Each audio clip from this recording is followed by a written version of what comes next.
Hi, this is Kate Klonick from TPM Media. It's Wednesday, July 30th, 2008. As you're probably well aware, yesterday was a really big day for Senator Ted Stevens. He was indicted on 7 counts of false statements relating to his failure to disclose a number of gifts on his personal financial disclosure forms. Now, today is a big deal for another reason besides it being the day after Ted Stevens' indictment. It's also the 1-year anniversary of his home being raided in Girdwood, Alaska. His home was renovated by his good friend and former Vico CEO, Bill Allen, who added an additional story, a number of bedrooms, and a bathroom to the Stevens residence. This was paid for with Vico money, and it was done with Vico contractors. Vico also gifted Stevens a car, as well as a large stainless steel grill that we wrote about on the site yesterday. The amount of gifts totals over $250,000 according to the indictment. These items were not disclosed on Senator Stevens' financial disclosure forms, which he filed under penalties of perjury. The whole ordeal began in August 2006 when Ben Stevens' office was raided at the Alaska State Senate. 5 other state senators' offices were also raided. Ben Stevens was president of the state Senate at the time, and he is also the son of Ted Stevens. The indictment being handed down yesterday has a large impact on the Republican primary that's about to happen on August 26th in Alaska. There are 6 people running against Ted Stevens in the primary in late August.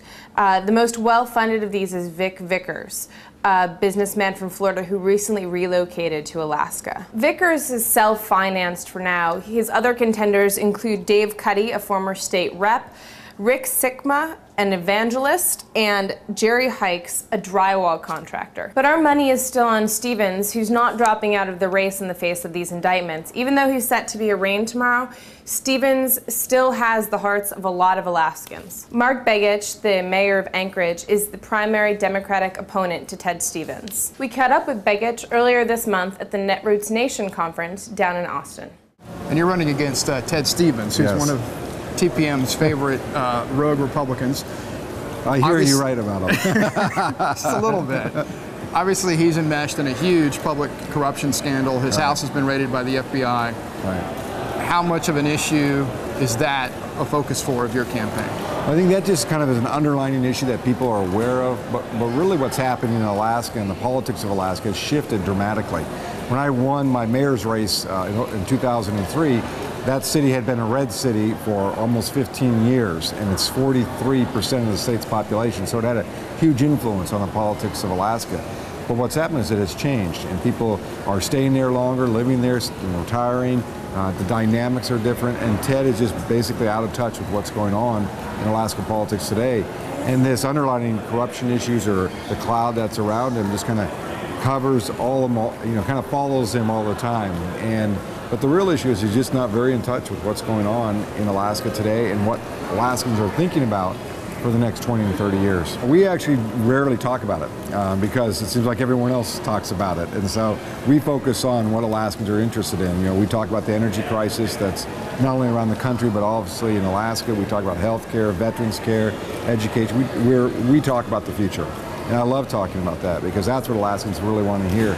All the rest of the noise around Ben Stevens and his dad and all these other Republicans who have been taken down by the corruption trials are kind of a background. I mean, you hear it every few days. It seems like there's something more unfolding. So we rarely talk about it because the public already knows a lot about it in Alaska. It's common news story, you might say. And then we get to talk about the future of the state. And that is actually a great position to be in. But at the end of the day, it clearly is below the surface, and that depending on the day and the news coverage, it could be on the surface. We'll be bringing you all the latest in the investigation coverage and in the upcoming Senate race at TPM Muckraker and TPM Election Central. I'm Kate Klonick for TPM Media, and we'll talk to you tomorrow.